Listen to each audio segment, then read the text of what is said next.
profeta Isaías, capítulo 1, versículo de número 18.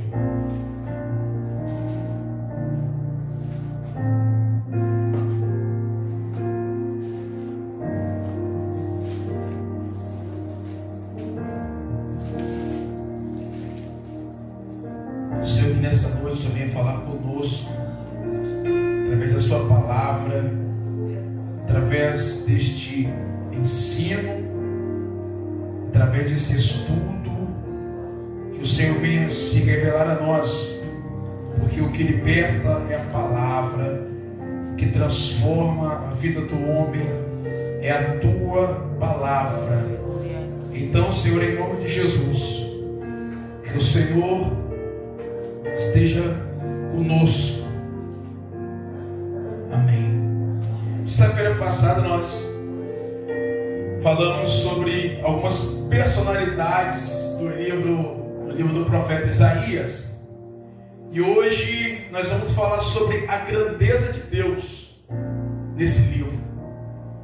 E nós vamos ler versículo 18 do capítulo 1, que é onde está lendo, mas nós vamos falar sobre a grandeza de Deus.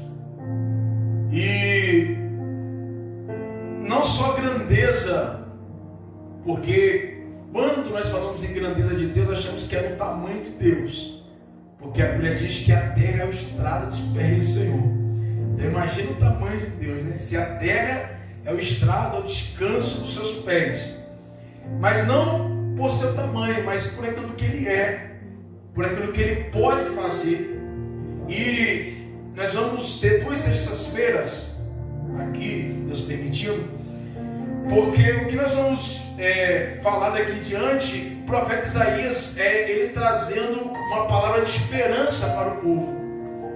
O povo está sofrendo, está distante de Deus, mas mesmo assim, Deus ele deseja resgatar o seu povo. E o que nós vamos falar a seguir, adiante, é Deus usando o profeta para trazer uma mensagem de esperança para o coração do povo, uma mensagem de alegria para o coração do povo. Isaías capítulo versículo 18 diz assim: vinde então e argui-me, diz o Senhor, ainda que os vossos pecados sejam como a escarlata, eles se tornarão brancos como a neve. Ainda que sejam vermelhos como o carmesim, se tornarão como a branca lã. Então Deus está falando, usando o profeta nesses versículos, para dizer ao povo que Ele é o único, porque Deus é o único que pode perdoar pecados. É o único. E quando nós lemos o versículo 18, nós vemos a condição que o povo está. Porque o povo está distante de Deus, os judeus estão longe de Deus, eles estão mergulhados no pecado, mergulhados na idolatria, mergulhados na prostituição. E Deus está dizendo para o profeta: ainda que os vossos pecados sejam como a escarlata, eles se tornarão brancos como a neve. Escarlata, a cor dela é um avermelhado meio que escuro. Então Deus está dizendo, ainda que seja dessa forma, eles podem se tornar, eles se tornarão brancos como a neve. E ainda que sejam vermelhos como o carmesim, se tornarão brancos como a lã. Mas isso dependeria do povo, porque o povo precisava se achegar a Deus. Então Deus começa a trazer uma mensagem de esperança. A escarlata, ela é uma referência à marca profunda deixada pelo pecado. Então Deus está dizendo, a marca profunda que foi deixada pelo pecado, porque o povo estava em pecado, Deus está dizendo, eu posso tornar ele branco, eu posso restaurar vocês, mas vocês precisam voltar-se para mim. Salmo 51, versículo 7.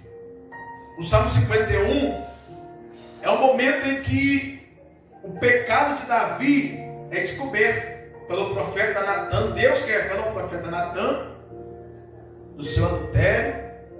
E nós temos uma referência aqui de purificação. Purifica-me com sopo e ficarei puro. Lava-me e ficarei mais branco do que a neve. O sopo, ela é uma planta e ela era usada como purificação, para purificar. Então Davi está dizendo, eu preciso ser purificado e ficar branco, e ficarei mais branco do que a neve. Ficarei limpo, purificado. Nós temos no início do versículo 18 a expressão arguime. Aqui Deus, ele convoca o intelecto e a emoção do homem.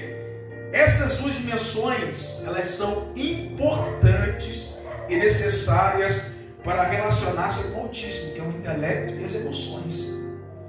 É o seu intelecto e as suas emoções que vão se relacionar com Deus. O texto de Isaías 43,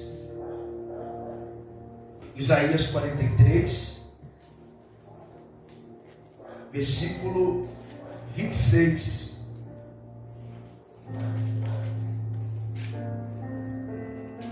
São essas duas dimensões que se relacionam com Deus. Olha o que diz o versículo 26. Faça-me lembrar, entremos juntos em juízo, contra tu as tuas razões, para que te possas justificar. Então está falando de intelecto. Mateus capítulo 22, versículo 37. Mateus 22, verso 37.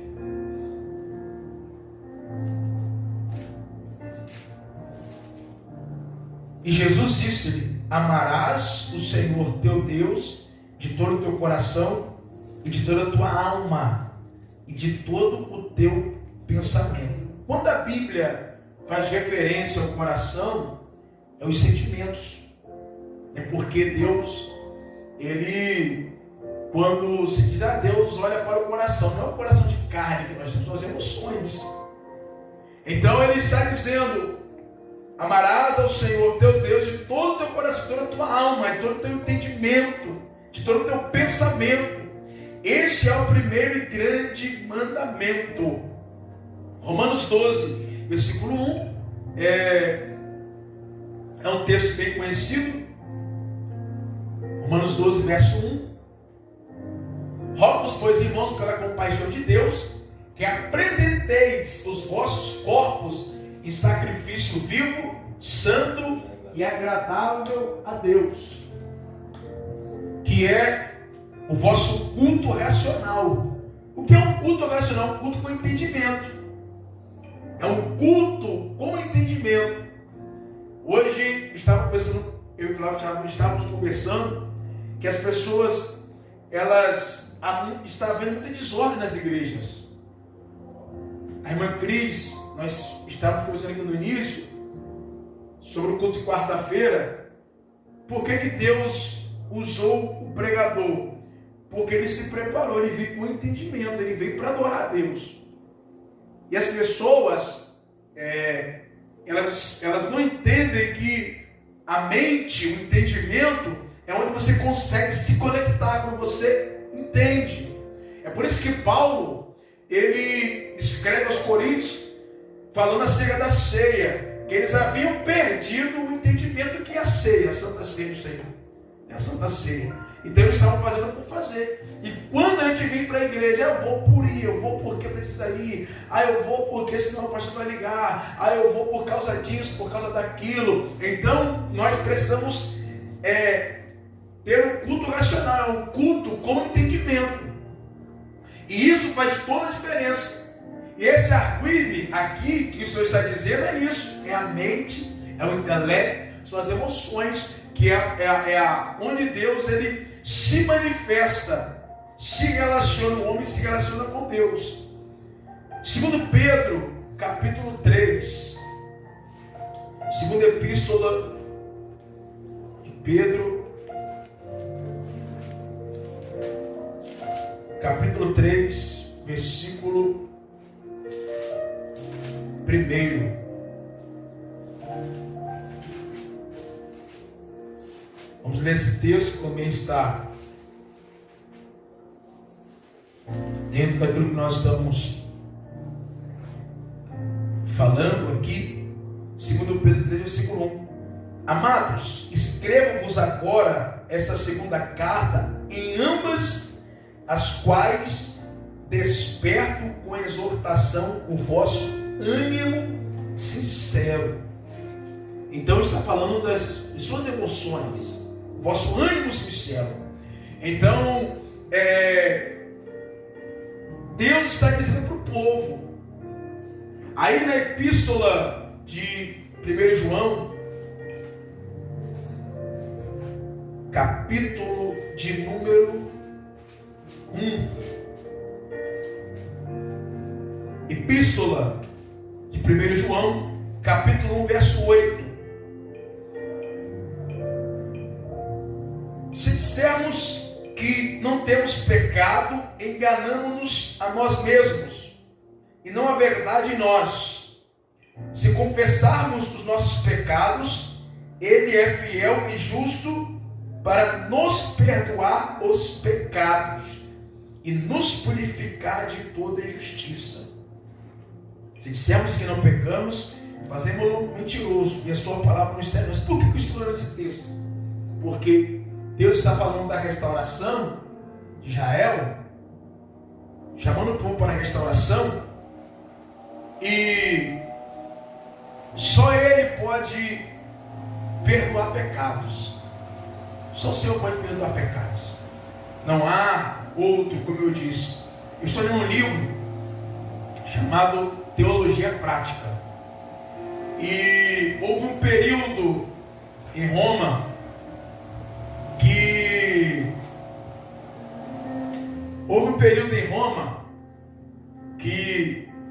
os padres, os líderes da igreja romana, eles criaram essa ideia de que eles poderiam até o Papa ou o padre para se confessar, e ali eles se achavam na autoridade de poder perdoar pecados.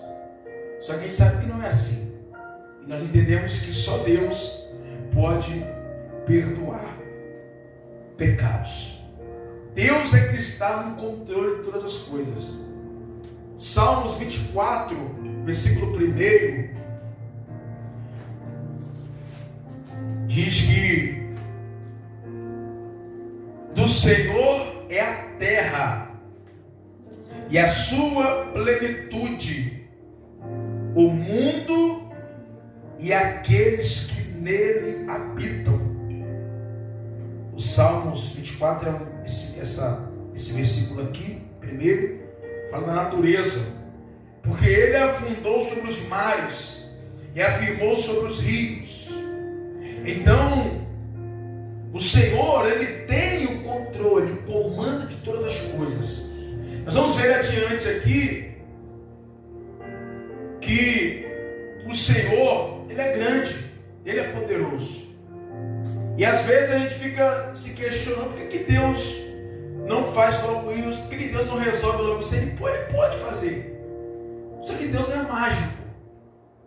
Deus, Ele tem um processo das coisas. Ele poderia chegar e fazer aparecer, toma, Eduardo, na sua mão aquilo que você precisa. Ele pode fazer isso. Só que Deus não faz porque Deus, ele como nós falamos no dia desse aqui, Deus é organizado. Deus tem tem as suas metas, tem o seu tempo, tem tudo. Deus não é mágico. Como tem um pregador que disse que José, enquanto Jesus não havia nascido, a vida dele era fraca, era caída. Quando Jesus nasceu, se José demorava um mês para entregar o móvel, com Jesus era um dia, uma semana que Jesus fazia aparecer. Mentira, Jesus não é mágico. Então não é assim que funcionam as coisas, mas Deus, ele tem o controle de tudo. Ele tem todo o poder. Todo o poder está nas mãos do nosso Deus. Ele nos aperfeiçoa na nossa fraqueza, né? Se Ele tirar todas as nossas fraquezas, preciso disso, toma, preciso daquilo, toma. Como é que a gente vai se aperfeiçoar? Deus vai criar filhos mimados, né? É. Então Deus não tem filhos mimados. É verdade. Ele deixa primeiro passar pelo processo. Isaías capítulo 12, versículo 2 ao 5. Vamos ler alguns textos aqui, falando da grandeza desse nosso Deus. Versículo 2: Eis que Deus é a minha salvação, nele confiarei e não temerei, porque o Senhor Deus é a minha força e o meu cântico, e se tornou a minha salvação. E vós, com alegria, tirareis águas das fontes da salvação. E direis naquele dia: dai graças ao Senhor, invocai o seu nome, fazei notórios os seus feitos entre os povos, contai quão excelso é o seu nome. Cantai ao Senhor, porque fez coisas grandiosas. Saiba-se isto em toda a terra. Então cantai ao Senhor, porque Ele fez coisas grandiosas. Saiba-se isso em toda a terra. Isaías capítulo 25. Vamos ler o versículo 1, versículo 4, versículo 8 e 9. Deus é poderoso. Deus que nós servimos, ninguém deu conselho para Ele. Quem foi seu conselheiro? Ninguém. Versículo 1: Ó Senhor, Tu és o meu Deus. Exaltar-te-ei e louvarei o Teu nome, porque fizestes maravilhas. Os Teus conselhos antigos são verdade e firmeza. Versículo 8: Porque foste a fortaleza do pobre e a fortaleza do necessitado na sua angústia, refúgio contra a tempestade e sombra contra o calor. Olha isso. Refúgio contra a tempestade e sombra contra o calor. Porque o sopro dos opressores é como a tempestade contra o muro. Aniquilará a morte para sempre, e assim enxugará o Senhor Jeová as lágrimas de todos os rostos, e tirará o opróbrio, a vergonha de seu povo de toda a terra, porque o Senhor o disse. E naquele dia se dirá: eis que esse é o nosso Deus, a quem aguardávamos, e Ele nos salvará. Este é o Senhor, a quem aguardávamos. Na sua salvação exultaremos e nos alegraremos. Duas coisas aqui que eu quero destacar aqui. A primeira é que Deus promete engolir a morte. Oséias capítulo 13. Profeta Oséias capítulo 13, versículo 14. Nós lemos aí que ele aniquilará a morte. Oséias 13, verso 14. Eu os remirei da mão do inferno. Isso aqui é promessa, tá, irmãos? Glória a Deus. E os resgatarei da morte. Onde estão, ó morte, as tuas pragas? Onde está, ó inferno, a tua perdição? O arrependimento está escondido de meus olhos. 1 Coríntios, capítulo 15, verso 54. 1 Coríntios 15, verso 54. E quando isso que é corruptível se revestir da incorruptibilidade, e isso que é mortal se revestir da imortalidade, então cumprir-se-á a palavra que está escrita: tragada foi a morte na vitória. Glória. É a grandeza de Deus. Deus é grande. Deus é poderoso. Você crê nisso? Diz amém. Amém. Glória a Deus. Deus é poderoso. Glória a Deus. Amém, Jesus. E uma outra coisa que eu quero destacar aqui é que Ele vai enxugar as lágrimas. Mas antes eu quero ler Apocalipse 20, versículo 4, falando ainda sobre a morte. Lembrando que Jesus na cruz venceu a morte. Porque enquanto Jesus estava na cruz, a morte estava esperando. Mas tragada foi a morte. A morte não o deteve. Apocalipse 20, verso 14. Apocalipse 20, verso 14. E a morte e o inferno foram lançados no lago de fogo. Esta é a segunda morte. Segunda coisa que nós destacamos aqui nesse versículo, tratando da grandeza de Deus: enxugar as lágrimas. Apocalipse 7, versículo 17. Porque o Cordeiro que está no meio do trono os apacentará e lhes servirá de guia para as fontes vivas das águas, e Deus limpará de seus olhos toda a lágrima. Deus limpará toda a lágrima. Ele promete isso através do profeta Isaías também. Glória a Deus. Apocalipse 21, verso de número 4. Aleluia.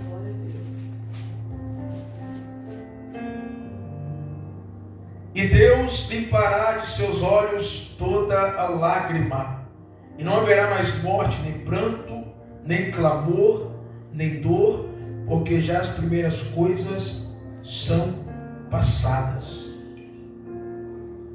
Nós vemos aqui em Isaías que ele tiraria o opróbrio, a vergonha de sobre o povo. Isso aqui é uma promessa para os últimos dias. E eu me recordo do livro do profeta Joel, capítulo 2. Acho que é o versículo. Profeta Joel, capítulo 2. Deus usa o profeta Joel também para falar sobre isso ao povo. Versículo de número 27. Profeta Joel, capítulo 2, verso 27. E vós sabereis que eu estou no meio de Israel, e que eu sou o Senhor vosso Deus, e ninguém mais, e o meu povo não será envergonhado para sempre. Ou seja, Deus está dizendo que o opróbrio seria tirado de sobre o povo. Então Deus, a grandeza de Deus, Deus continua ainda a usar o profeta Isaías. E a partir do capítulo 40 ao versículo 66, ao capítulo 66, são mensagens de esperança que Deus traz para o povo. E o capítulo 40 ao capítulo 66 são os anos finais do ministério do profeta Isaías. E aí no 40, versículo 1 e versículo 2, Deus ele ordena o profeta a falar de uma forma bem gentil ao povo e a confortar o coração das pessoas. Deus está falando para Isaías, você agora vai confortar o povo com essas palavras. Porque o povo precisava entender, Flávio, que Deus era o Deus que tinha o controle de todas as coisas e tem o poder de tudo. Tiago diz na sua epístola que em Deus não há sombra de variação. Ele continua sendo o mesmo Deus que abriu o mar vermelho. Glória a Deus. O mesmo Deus que deu poder, a autoridade a Moisés, deu autoridade aos líderes que foram usados. É o mesmo Deus. Se a gente conseguir, se a gente entender isso, que é o mesmo Deus, né?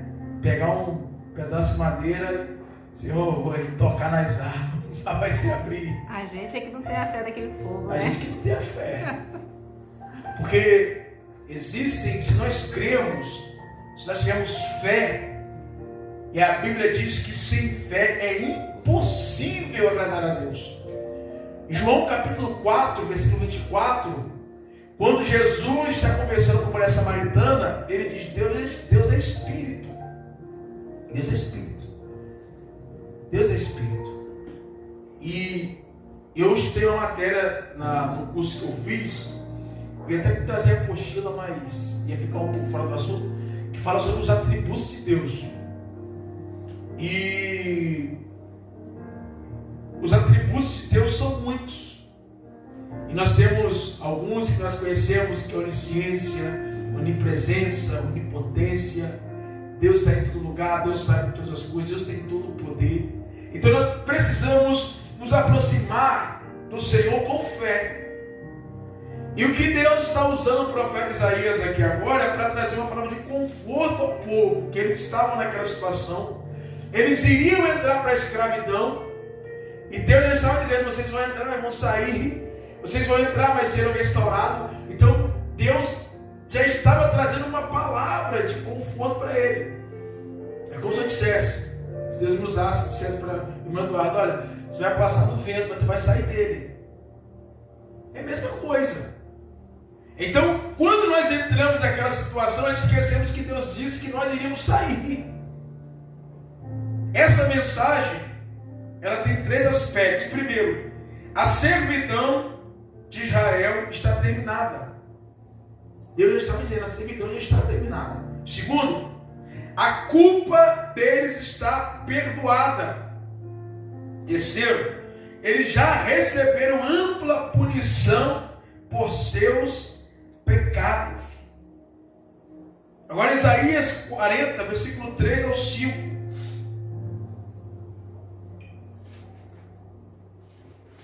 Nós vamos trabalhar um pouco nesse Isaías 40 aí. Primeiro, eu não li, versículo 1, que é o momento em que Isaías diz: consolai o meu povo, diz o Senhor. Falai benignamente a Jerusalém e bradai-lhe que já a sua milícia é acabada, que a sua iniquidade está expiada e que já recebeu em dobro da mão do Senhor por todos os seus pecados. No versículo 3 ao 5, nós vamos continuar lendo. Vós o que clama no deserto, preparai o caminho do Senhor, endireitai no ermo vereda a nosso Deus. Entendemos que essa profecia está ligada também ao profeta João Batista. Vós o que clama no deserto, preparai o caminho do Senhor, endireitai no ermo vereda a nosso Deus. Verso 4. Todo vale será exaltado, e todo monte, todo aldeiro será batido, e o que é torcido se endireitará, e o que é áspero se aplainará. E a glória do Senhor se manifestará, e toda a carne juntamente haverá, pois a boca do Senhor disse. Pois a boca do Senhor disse. Então a voz mencionada nesse trecho aqui, ele teve o seu cumprimento parcial com a primeira vinda de Jesus. Nós lemos aqui no início. Ele teve esse cumprimento, foi de uma forma parcial com a primeira vinda do Senhor Jesus, que é Mateus capítulo 3, versículo 3. Mas ela só terá a consumação derradeira com a segunda vinda do Messias. Mateus 3, versículo 3. Mateus capítulo 3, verso 3. Porque este é o anunciado pelo profeta Isaías, que disse: voz do que clama no deserto, preparai o caminho do Senhor, endireitai as suas veredas. Então essa profecia de Isaías, capítulo 40, versículo 3, ela tem um cumprimento parcial com a volta de Jesus, com a primeira vinda de Jesus. Então essa programação, ela tem alguns elementos. Um caminho reto pelo deserto deveria ser feito para o rei. Então João Batista, ele iria preparar o caminho para a vinda de Jesus. Todo vale ficará cheio e exaltado.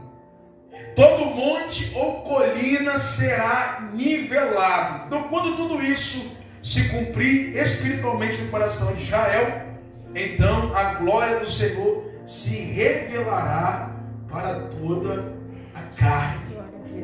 Isaías 40, versículo 6.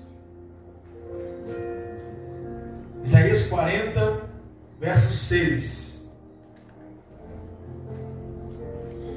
Uma voz diz: clama. E alguém disse: que hei de clamar? Toda a carne é erva, e toda a sua beleza como a flor do campo. Seca-se a erva e cai a flor, soprando nela o Espírito do Senhor. Na verdade, o povo é erva. Seca-se a erva e cai a flor, porém a palavra do nosso Deus subsiste eternamente. Glória a Deus.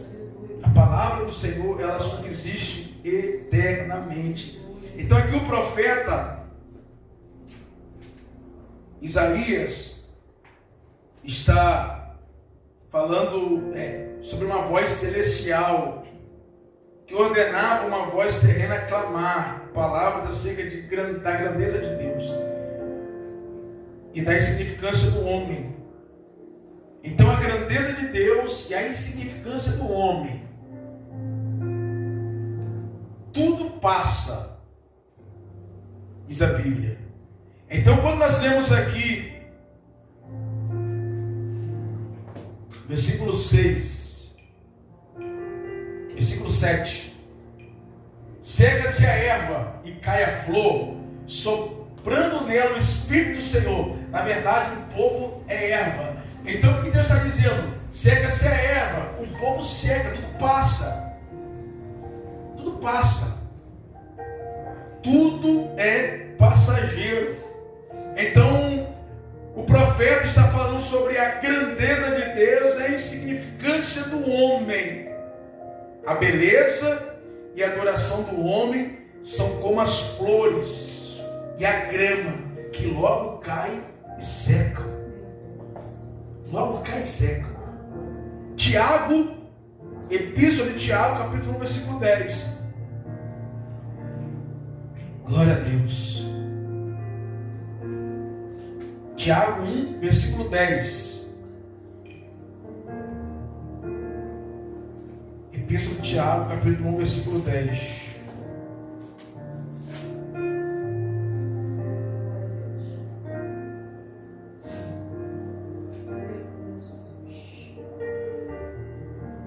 E o rico em seu abatimento. Vamos ler a partir do versículo 7. Não pense tal homem que receberá do Senhor alguma coisa. O homem de coração dobre é inconstante em todos os seus caminhos. Mas gloria-se o irmão abatido na sua exaltação, e o rico em seu abatimento, porque ele passará como a flor da erva. ele passará como a flor da erva. 1 Pedro, Epístola de Pedro, capítulo 1, verso 24 e verso 25. Porque toda a carne é como a erva, e toda a glória do homem como a flor da erva. Secou-se a erva e caiu a sua flor. Mas a palavra do Senhor permanece para sempre. E essa é a palavra que entre vós foi evangelizada. Então Deus está dizendo, o profeta está dizendo, Deus é grande, o homem é pequeno. O homem, Deus é grande e o homem é dependente de Deus. Loucos são aqueles que dizem que não dependem de Deus, que não acreditam na existência de Deus, que não creem no poder de Deus. Muitas pessoas, acredito que todos aqui lembram do Enéas. Quem é? Todos nós lembramos do Enéas, né? Enéas, aquele que veio como presidente, que muitos achavam que ele era maluco, mas era um cara inteligentíssimo.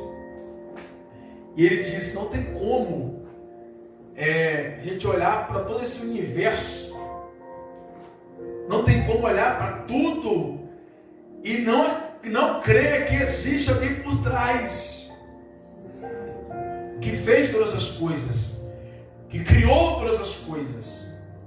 Então as pessoas, tem muitos que não acreditam na existência de Deus. Mas o profeta está dizendo, Deus é grande e o homem é insignificante. Aí eu lembro do salmista, do Salmo de número 8, em que o salmista pergunta, que é o homem para que te lembres dele? Pouco menor que os anjos fizesse, de glória e honra o coroaste.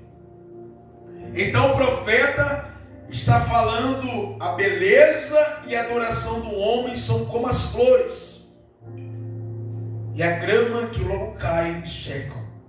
Só que a palavra de Deus, por outro lado, ela dura para sempre. Mateus capítulo 24, versículo 35, diz, passarão, o céu e a terra passarão, mas as minhas palavras não vão de passar. Porque a palavra de Deus, ela permanece para sempre. Essa é a grandeza de Deus. Nosso Deus é grande, é poderoso, tem o controle, tem o domínio de todas as coisas. Esse tópico da grandeza de Deus no livro do profeta Isaías é tremendo, porque o povo precisava ouvir isso. Olha, vocês estão sendo comandados, controlados, vigiados por um Deus grande, poderoso. Eu quero ler o Salmo 115. Salmo 115. Glória a Deus. Não a nós, Senhor, não a nós, mas ao teu nome dá glória, por amor da tua benignidade, da tua verdade. Porque dirão os gentios, onde está o seu Deus? Mas o nosso Deus está nos céus, fez tudo o que lhe agradou. Os ídolos deles são prata e ouro, obra das mãos dos homens. Tem boca, mas não falam, olhos têm, mas não veem, tem ouvidos, mas não ouvem, narizes têm, mas não cheiram, tem mãos, mas não apalpam, pés têm, mas não andam, nem som algum sai da sua garganta. A eles se tornem semelhantes os que os fazem, assim como todos os que neles confiam. Israel, confia no Senhor, Ele é o seu auxílio e o seu escudo. Casa de Arão, confia no Senhor, Ele é o seu auxílio, Ele é o seu escudo. Aleluia. Confia no Senhor. Aleluia. Salmo 125, versículo 1. Salmo 125, verso 1. Olha o que diz aí. Os que confiam no Senhor serão como um monte de Sião, que não se abala, mas permanece para sempre. Assim como estão os montes à volta de Jerusalém, assim está o Senhor em volta do seu povo, desde agora e para sempre. Salmo 121, verso 1, é a grandeza de Deus. Levantarei os meus olhos para os montes, de onde vem o meu socorro? O meu socorro vem do Senhor, que fez o céu e a terra. Dele vem o nosso socorro. Isaías 40, versículo 9.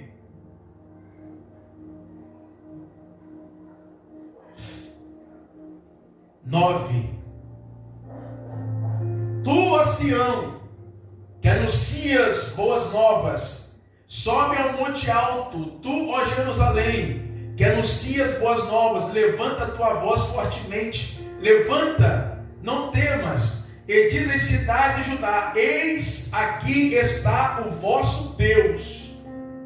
Eis que o Senhor Deus virá com poder, e seu braço dominará por ele. Eis que o seu galardão está com ele, e o seu salário diante da sua face. Como pastor apacentará o seu rebanho, entre os seus braços recolherá os poderinhos, e os levará no seu regaço. As que amamentam guiará suavemente. Então a voz ordenava agora os mensageiros de Sião que subisse no alto de uma montanha e proclamasse audaciosamente: contemplai a vinda do Deus, do seu poderoso.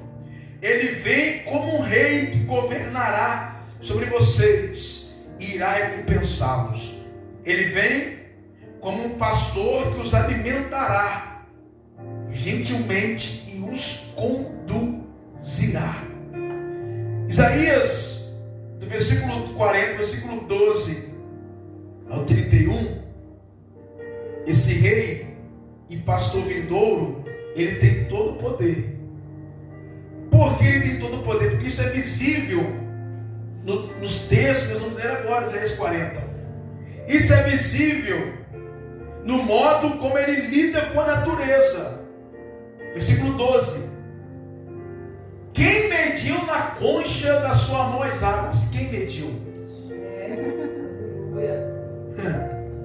Quem mediu? O profeta está aqui. Eu preciso falar novamente aqui que o profeta Isaías está trazendo essa mensagem para levantar o povo e dizer ao Deus que tirou Israel do Egito, que os guiou por 40 anos, ele ainda continua sendo Deus. Vocês erraram, vocês pecaram, mas há uma mensagem de esperança. Então essa mensagem precisava ser entregue para aquele povo. Quem mediu na concha da sua mão as águas e tomou a medida dos céus aos palmos? Olha só. E recolheu numa medida o pó da terra, e pesou os montes com peso e os outeiros em balanças. Quem guiou o Espírito do Senhor? Ou como seu conselheiro ensinou? Com quem tomou ele conselho? Quem deu conselho para Deus, irmãos? Quem? Conselho para Deus. Às vezes tem pessoas que querem ensinar Deus a fazer as coisas. Quem ensinar Deus? Às vezes até nós, orando, queremos ensinar Deus. Deus, eu quero, faz assim, dessa forma. Quem somos nós para querer ensinar Deus a fazer alguma coisa? Quem foi o conselheiro dele? Quem ensinou alguma coisa para ele? Isaías 43, versículo 13. Ainda antes que houvesse dia, eu sou. E não há quem possa fazer escapar das minhas mãos. Operando eu, quem impedirá? Amém, glória a Deus. Esse estudo dessa noite é Deus alimentando a nossa alma. Aleluias. Alimentando a nossa alma, dizendo: eu tenho o poder de todas as coisas, eu posso fazer tudo, eu tenho o controle de tudo. Se eu quiser sanar, parar, eu paro. Aleluias. E também, se eu quiser permitir continuar, eu posso permitir, porque eu tenho todo o poder. Não adianta questionar Deus. Às vezes a gente questiona Deus, isso e aquilo. Ele tem o controle de todas as coisas. coisas. Voltando para Isaías 40, verso 13. Vamos lá de Bíblia. Verso 13. Quem guiou o Espírito do Senhor? Verso 14. Com quem tomou ele conselho? Que lhe desse entendimento, que quisesse ensinar ele alguma coisa. Eu sei que você sabe que não houve ninguém, mas isso é bom para a gente refletir. Isso aqui é forte, hein? Com quem tomou ele conselho? Já imaginou Deus sentando, irmã Cris, na mesa com alguém? Pode me ensinar, me explicar isso? Não tem lógica. Que lhe desse entendimento e lhe ensinasse o caminho do juízo, e lhe ensinasse conhecimento, e lhe mostrasse o caminho do entendimento. Agora escute aqui. Ele segura os oceanos em suas próprias mãos. Ele segura. O que Deus não pode fazer por mim e por você? Glória a Deus, aleluia. Verdade. Então, Isaías está dizendo assim para o povo: o que Deus não pode fazer por vocês? Se ele segura, ele usa a natureza, ele profetiza, ele está liberando uma palavra, está dizendo: ele segura os oceanos em suas próprias mãos. Ele mensura os céus, ele mede os céus. Glória a Deus.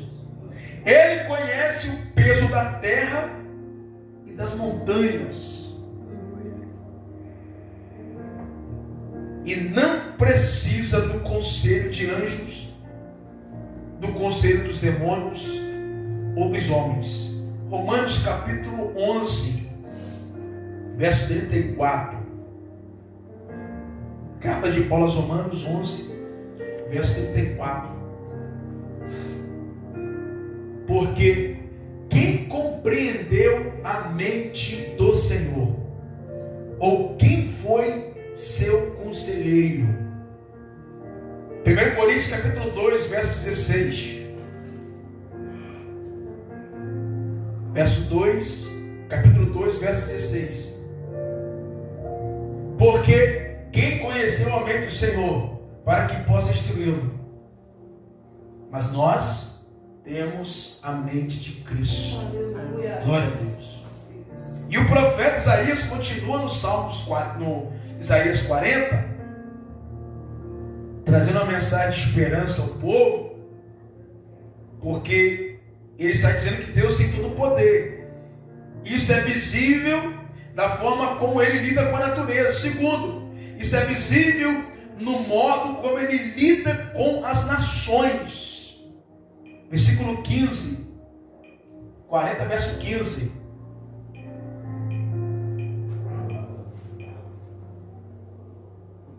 Eis que as nações são consideradas por ele como a gota de um balde.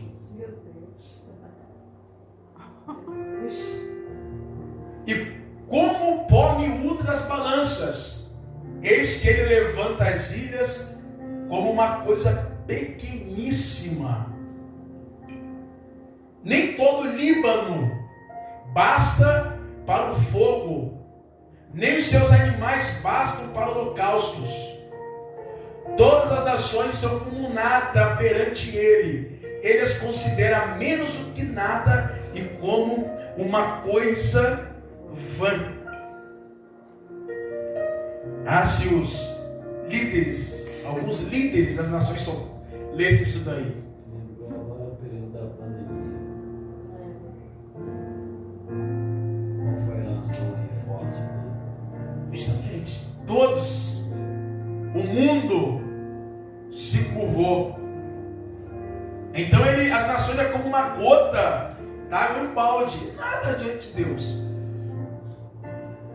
Muitas nações foram abatidas. E aqui a próxima que seria a Babilônia, que era a potência na época.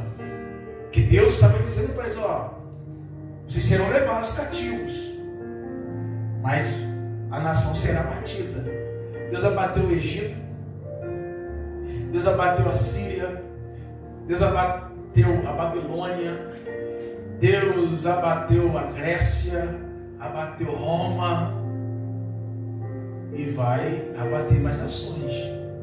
Grandes impérios, quem estuda história, geografia bíblica, sabe que grandes impérios foram abatidos por Deus. Grandes impérios, grandes nações. Isso se cumpre para trazer para o povo: a vocês serão levados para uma nação. Mas essa nação não é nada diante de Deus. Não é nada diante de Deus. Não é nada diante do Senhor. Todos os povos e países são como uma gota em um balde ou como cinzas em uma balança. Ele levanta as ilhas como se elas não tivessem peso algum. Nós lemos aqui que todas as florestas do Líbano não contêm madeira o suficiente para queimar o imensurável sacrifício digno de honrá-lo. Não há. E nem mesmo todos os animais seriam bastante para oferecerem-se a Deus. Isso também é visível no modo como ele lida com ídolos inúteis. 18 ao 20. A quem, pois, farei semelhante a Deus? Ou com quem o comparareis? O artífice funde a imagem, e o ourives a cobre de ouro, e forja para ela cadeias de prata. O empobrecido que não pode oferecer tanto, escolhe madeira que não se apodrece. Artífice sábio busca para gravar uma imagem que não se pode mover. Então o profeta está dizendo que o poder de Deus é visível no modo como ele lida com os ídolos inúteis. Deus não pode ser nem de longe representado por um ídolo de ouro ou de madeira. Não pode. Os homens criam falsos ídolos, mas apenas Deus pode criar o homem. Aleluia. Apenas Deus pode criar o homem. O poder de Deus é visível no modo como ele lida com os poderosos da terra. Versículo 21. Porventura não sabeis? Porventura não ouves? Ou desde o princípio não se vos notificou ou não atentasse para os fundamentos da terra? Ele é o que está sentado sobre o círculo da terra, cujos moradores são para ele como gafanhotos. É ele o que estende os céus como cortina e os desenrola como tendas para nele habitar. Verso 23. O que reduz o nada dos príncipes e torna em coisa vã os juízes da terra. E mal se tem plantado, mal se tem semeado e mal se tem enraizado na terra o seu tronco. Já se secam quando ele sopra sobre eles, e um tufão os leva como a bragana. Esse é o poder do nosso Deus. Esse é o poder do nosso Deus. Isso é visível, como ele lida com os poderosos dessa terra. É interessante que os grandes, os poderosos, eles se acham pseudo-deuses, se acham deuses, se acham homens que tem que ser adorado. Só que Deus, quando olha do céu para a terra, ele está sentado no ciclo da terra, ele olha para esses como se fossem gafanhotos.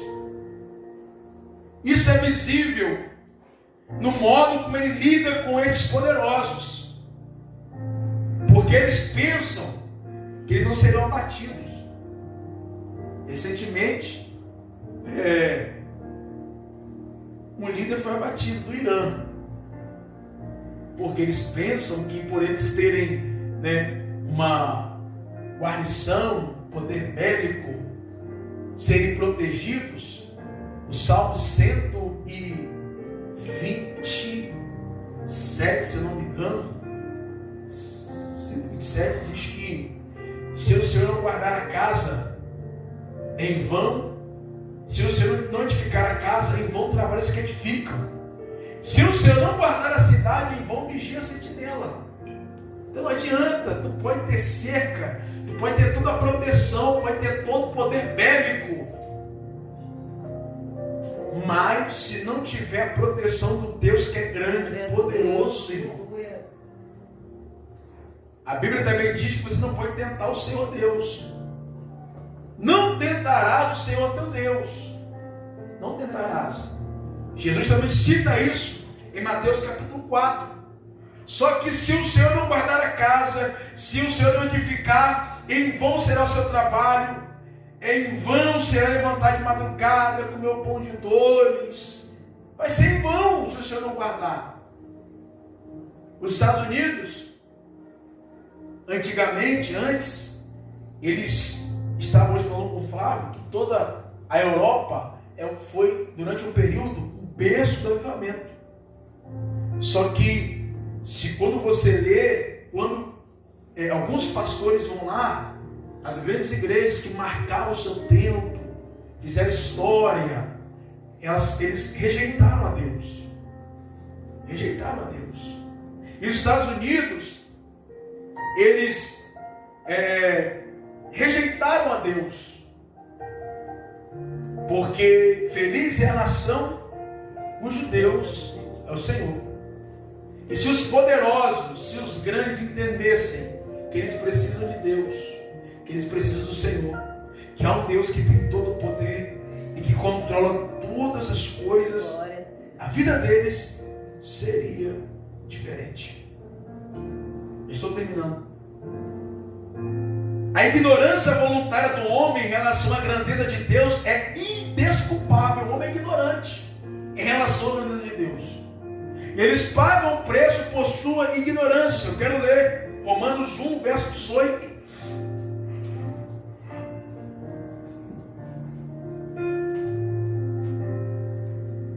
A ignorância voluntária do homem em relação à grandeza de Deus é indesculpável. Romanos 1, verso 18. Porque no céu se manifesta a ira de Deus sobre toda impiedade e injustiça dos homens, que detém a verdade e justiça. Porquanto o que Deus se pode conhecer neles se manifesta, porque Deus nos manifestou. Porque as suas coisas invisíveis, desde a criação do mundo, tanto o seu eterno poder como a sua divindade, se entendem e claramente se veem pelas coisas que estão criadas, para que eles fiquem inexcusáveis. Porquanto, tendo conhecido a Deus, não o glorificaram como Deus, nem lhe deram graças, antes em seus discursos se desvaneceram, e o seu coração insensato se obscureceu. Dizendo-se sábios, tornaram-se loucos, e mudaram agora do Deus incorruptível e semelhança da imagem de um homem corruptível, e de aves, e de quadrúpedes, e de répteis. Então, a ignorância dos homens em relação à grandeza de Deus é indesculpável. Deus está entronizado acima do ciclo da terra e vê os habitantes do nosso mundo como gafanhotos. Ele espalha os céus como véu e traz os grandes homens do mundo para o nada. Tais homens mal foram plantados quando ele vem e arranca-os. Salmo 103, versículo 15 e 16. Salmo 103, verso 15 e 16.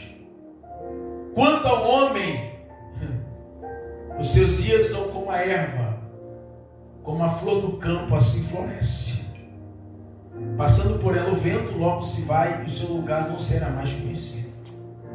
Aí tem pessoas que pensam que serão eternos, que ficarão aqui para sempre.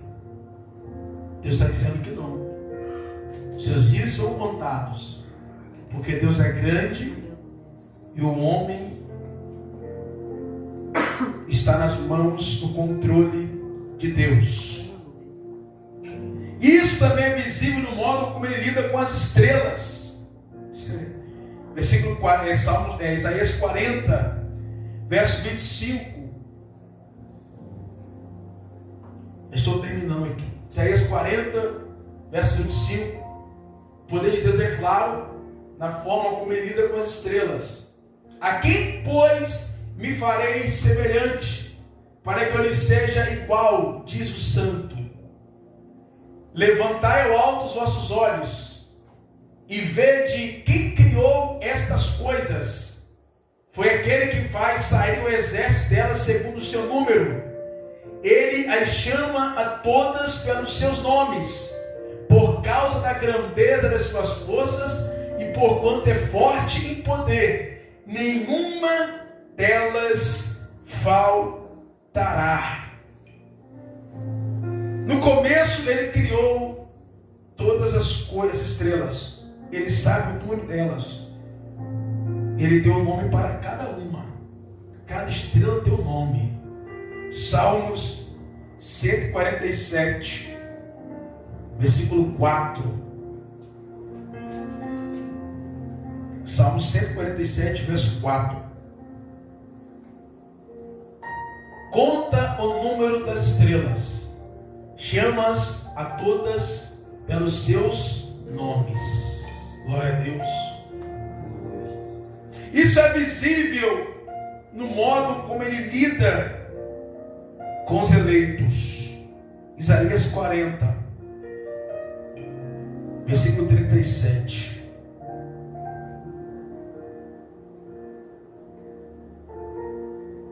Para a gente fechar aqui. 37 ou 27. Isaías 40, 27. Olha a grandeza de Deus. Porque dizes, ó Jacó, e tu falas, ó Israel, o meu caminho está encoberto ao Senhor, e o meu juízo passa despercebido ao meu Deus? Não sabes, não ouvistes que o eterno Deus, o Senhor, o Criador dos fins da terra, nem se cansa, nem se fatiga? Deus não se cansa. A gente se cansa.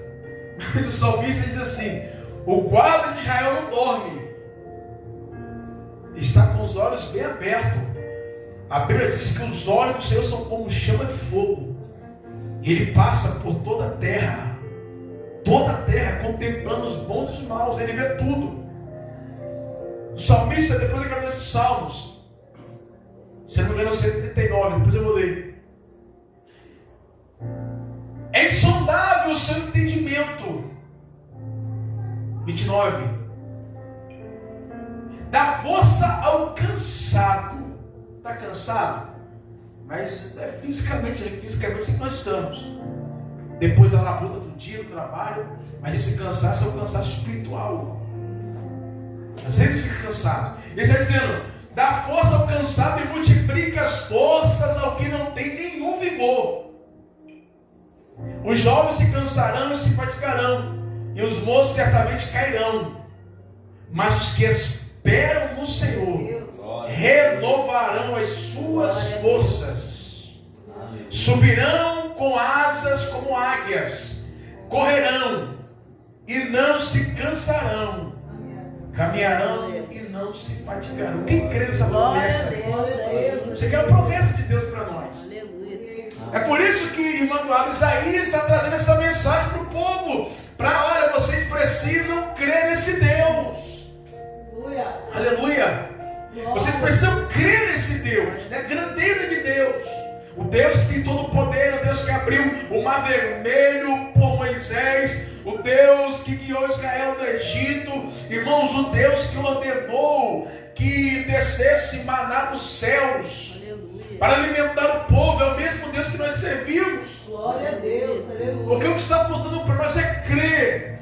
Nós precisamos crer, porque Deus ainda, Ele é providência em tempos de crise.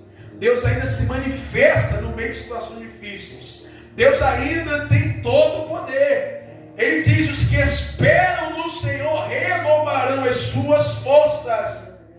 E quem renova as suas forças o Deus que renova, os que esperam, tem as suas forças renovadas, eles não ficam aqui, eles subirão com asas como águias, correrão e não se cansarão, caminharão e não se fatigarão.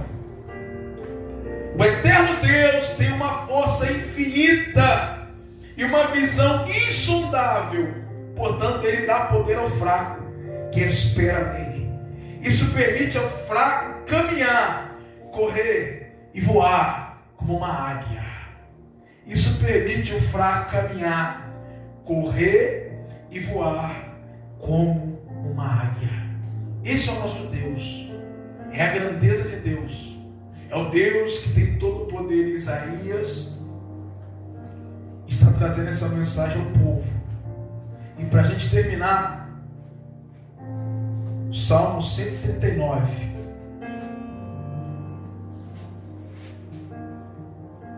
Glória a Deus. É um salmo extenso, mas eu quero ler do versículo 1.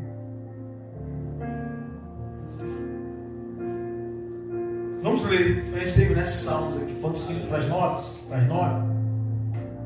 Esse salmo está falando dos atributos de Deus que nós citamos aqui no início. A onipresença e a onipotência de Deus. Senhor, tu me sondastes, me conheces. Tu sabes o meu assentar e o meu levantar. De longe, entendes o meu pensamento, cercas o meu andar e o meu deitar, e conheces todos os meus caminhos. Não havendo ainda palavra alguma na minha língua, eis que logo, ó Senhor, tudo conheces. Tu me cercaste por detrás e por diante, e puseste sobre mim a tua mão. Tal conhecimento é para mim maravilhosíssimo, tão alto que não posso atingir. Para onde me irei do teu espírito? Ou para onde fugirei da tua face? Se subir ao céu, lá tu estás. Se fizer no inferno a minha cama, eis que tu ali estás também. Se tomar as asas da alva, se habitar nas extremidades do mar, até ali a tua mão me guiará, e a tua destra me susterá. Se disser, de certo que as trevas me encobrirão, então a noite será a luz à roda de mim. Nem ainda as trevas me encobrem de ti, mas a noite resplandece como o dia, as trevas e a luz são para ti a mesma coisa. Pois possuíste as minhas entranhas e cobriste-me no ventre de minha mãe. Eu te louvarei, porque de um modo assombroso e tão maravilhoso fui feito. Maravilhosas são as tuas obras, e a minha alma o sabe muito bem. Os meus ossos não te forem cobertos, quando no oculto fui feito, entretecido nas profundezas da terra. Os teus olhos viram o meu corpo ainda informe, e no teu livro todas essas coisas foram escritas, as quais em continuação foram formadas, quando nem ainda uma delas havia. E quão preciosos me são, ó Deus, os teus pensamentos, quão grandes são as somas deles. Se as contasse, seriam em maior número do que a areia. Quando acordo, ainda estou contigo. Que coisa tremenda, né, irmãos? O salmista dizendo: Senhor, tu me sondas e me conheces. E o último versículo do Salmo 139, verso 23. Sonda-me, ó Deus, e conhece o meu coração. Prova-me e conhece os meus pensamentos. E vê se há em mim algum caminho mau, e guia-me pelo caminho eterno. Só Deus pode fazer isso. Amém? Só Deus pode fazer isso. Só Deus pode fazer isso. Essa é a mensagem que Isaías traz para o povo. Mensagem de esperança. Para que eles pudessem continuar firmes diante de Deus. Amém? Deus tem todo o poder. Essa é a grandeza do nosso Deus. Você pode aplaudir o Senhor Jesus?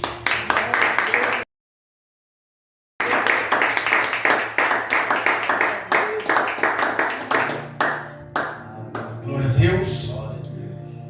Se Deus permitir, na próxima sexta-feira nós vamos dar continuidade e em breve estaremos entrando falando sobre o Messias, no livro do profeta Isaías. Que Deus abençoe sua vida. Sexta-feira é um pouco diferente, nós estudamos a palavra de Deus. Estamos aqui falando sobre o livro do profeta Isaías. Nós iniciamos aqui em 2023, livro de Gênesis. Já estamos no livro do profeta Isaías e assim estamos correndo todo o livro do profeta, assim que Deus permitindo, e vamos até Apocalipse aprendendo da palavra do Senhor. Deus abençoe sua vida grandemente.